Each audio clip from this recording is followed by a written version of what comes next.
Hello, my amazing Sunday school leaders and teachers. Thank you for all you do. Thank you for making this Sunday amazing and smooth and for helping Jennifer out while I was at home.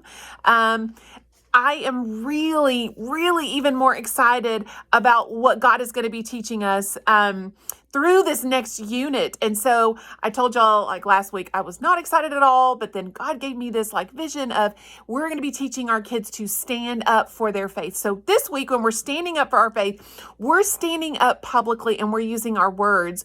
What does that actually look like? And so it's the story of Elijah. And Elijah, I'm going to show you all the craft because it's so cute. So all kids are going to be making this craft. It is a little turnaround thing where they're going to have to put in the sequence of what happens. So in the story today, Elijah stands up to King Ahab and tells him what you're doing is absolutely wrong. And because of that, there is going to be no rain until I say so. And so he ends up running away from Ahab because Ahab threatens his life. And when he does, the ravens take care of him. They bring him meat. He's got water there. And so eventually, I'm going to go this way. There is a contest on Mount Carmel.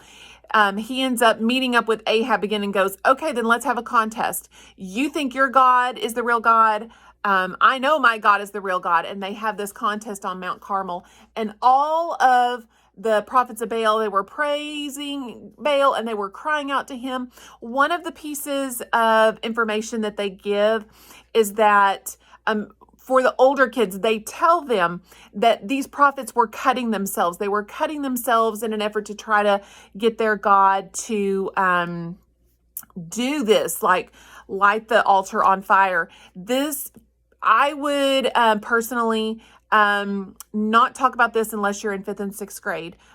This is something 5th and 6th graders are exposed to and that they know about. This is a great opportunity to talk about cutting with these kids because they're experiencing it and some of these kids could even be doing it. And so this is a wonderful opportunity to say, hey, this is not what God wants us to do. God does not want us to hurt or harm our body to get his attention. You don't have to do that. You don't have to cut yourself to get your family's attention or our attention. If you need help, we want to help you. But during this whole thing, the God of Baal, of course, didn't answer.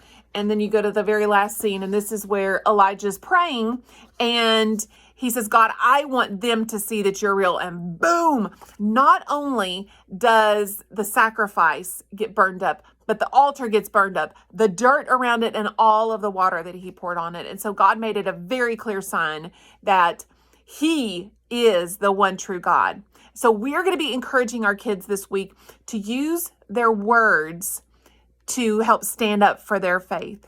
I want to thank you because that is what you're doing. You are leading by example by standing up for what you believe and teaching these kids your faith and faith in God. Thank you so much for all that you're doing. I am so excited to see these classes building and getting bigger. And I am just thrilled at what God is doing in you and through you. Y'all have an awesome, blessed week, and I'll see you soon. Bye.